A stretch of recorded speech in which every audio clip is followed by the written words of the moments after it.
वीना श्रृंगी। दीदी वीना श्रृंगी हिकु बुर्क साहित्यकार आहिनि।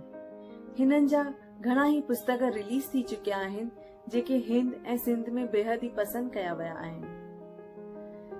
दीदी वीना चङा ई साल ऑल इंडिया रेडियो दिल्लीअ में कमु करे सुहिणा सुहिणा इंटरव्यू वरिता। उनमें चाहे वो भगवंती नावाणी हुजनि या वरी आबिदा परवीन या बेनर्जी भुट्टो। हिननि इंटरनेशनल सेमिनारनि में भी शिरकत कई आहे ऐं घणा ई साहित्य अवार्ड भी मणिया आहिनि। वीना दीदी जो हिकिड़ो यूट्यूब चैनल नौ न्यापो घणो ई मशहूर आहे, जंहिंमें दीदी घणा ई संतनि जो, कलाकारनि जो, लाॻीदारनि जो ऐं साहित्यकारनि जी नंढी डॉक्यूमेंट्री ठाहे उन्हनि खे असां सभिनी सां रूबरू कराईंदा आहिनि। त अचो त ॿुधो दीदी वीना खे मास्टर रांझन साहिब जे बारे में। जय झूलेलाल। मास्टर रांझन सिंधु भवन तरफ़ां मास्टर रांझन जी अॼु वरसी मल्हाई पई वञे। मां पाण खे ख़ुशकिस्मत भायां थी जो अॼु हिन मौक़े ते कवि रांझन खे पंहिंजी ख़िराज अक़ीदत पेश करे रही आहियां ऐं संदसि कुटुंब जेको आहे सिंधी ॿोलीअ जी सेवा करे रहियो आहे, उन्हनि खे सलाम आहे त उहे सिंधियत ऐं सिंधी ॿोली ऐं कवि रांझन जे विरसे खे अॻिते वधाईंदा पिया अचनि। शाइरी जेका आहे उनजी उॾाम आकाश जी बुलंदियुनि खे छुहंदी आहे। कवि रांझन जी शाइरी बि दुनिया जे कुंड कुर्छ में पहुतल आहे ऐं नंढे चाहे वॾे खे सभिनी जी ज़बान ते जेके ख़ासि करे ॻाईंदड़ फनकार आहिनि, रांझन जो को न को कलाम उन्हनि जे ज़बान ते आहे। कवि रांझन खे ख़िराज अक़ीदत पेश कयां थी। उन जा कुझु शेर अव्हां जी ख़िदमत में पेश कंदे मां पंहिंजी भेटा पेश कंदसि। कवि रांझन शाइरी जे हर सिन्फ़ खे मालामाल कयो, पोइ चाहे कवाली हुजे, गीत हुजनि, कलाम हुजनि या भॼन हुजनि, काफ़ी हुजे, हर हिकु सिन्फ़ खे ऐं उन्हनि जेको समाज में ॾिठो उन दौर जे ऐं उनखे पंहिंजे कलम ज़रिए, पंहिंजे अंदर जे फनकार ज़रिए उन्हनि इज़ारियो आहे ऐं उहा शाइरी अॼु बि जेका आहे सा असांखे ईअं थी लॻे त इहा असां सां वाबस्ता आहे। उन्हनि ग़ज़ल बि लिखिया ऐं पाण ॻाईंदा बि हुआ ऐं वॾी ख़ूबी इहा हुई जो रियाज़ कंदा हुआ। मास्टर रांझन खे राग रागड़ियुनि जी तमामु घणी ॼाण हुई ऐं उहे जेके पंहिंजी शाइरी कलमबंद कंदा हुआ से कंहिं न कंहिं राग ऐं रागड़ी ते आधारित हूंदी हुई। ग़ज़ल जी हिकु सिट पेश कंदसि रांझन जी। तोसां नज़र मिलाए दुनिया छॾियमि भुलाए, तोसां नज़र मिलाए दुनिया छॾियमि भुलाए, ॾेई सूर सख्तियूं भल तूं, ॾे सूर सख्तियूं भल तूं, सभु सिर ते सहसाईंदुसि।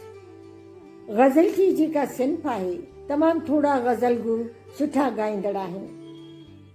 पद्मश्री शांति हीरानंद हुई जंहिंखे क्लासिकल बेस हो ऐं अॼु जी दौर जा ग़ज़लगू शाइर जेके आहिनि महेश चंद्र जी, घनश्याम वासवाणी, इन्हनि खे राग रागड़ियुनि जी ॼाण आहे ऐं उन्हनि पंहिंजे आवाज़ में जेको आहे सो इन सिन्फ़ खे पे मालामाल कयो आहे। कवि रांझन कवाली ते बि जेको आहे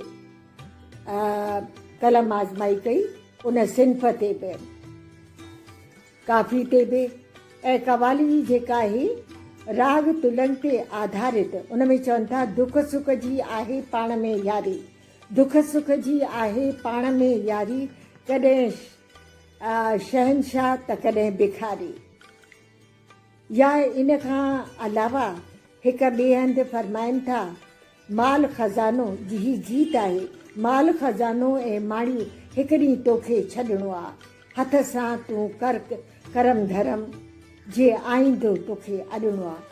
त हीउ इंसान जे लाइ हिकिड़ो चिताव आहे त हीउ संसार फानी आहे, तोखे हितां हलणो आहे, पंहिंजी हयातीअ दौरान ई तूं कर। ऐं चवंदा आहिनि अखि ॿुॾण खां पोइ सिजु उभिरे या न बुरे। असांखे पंहिंजे जीवन में इहो संघर्ष करणो आहे ऐं सभ सां निभाइणो बि आहे। विलियम वर्ड्सवर्थ शाइर चयो आहे, poetry is the first and the last of all the knowledge. Poetry is the first and the last of all the knowledge. It is as immortal as the heart. शाइरी उहा शइ आहे जेका जटादार आहे। कवि रांझन बि उहा शाइरी कई जेका जटादार आहे।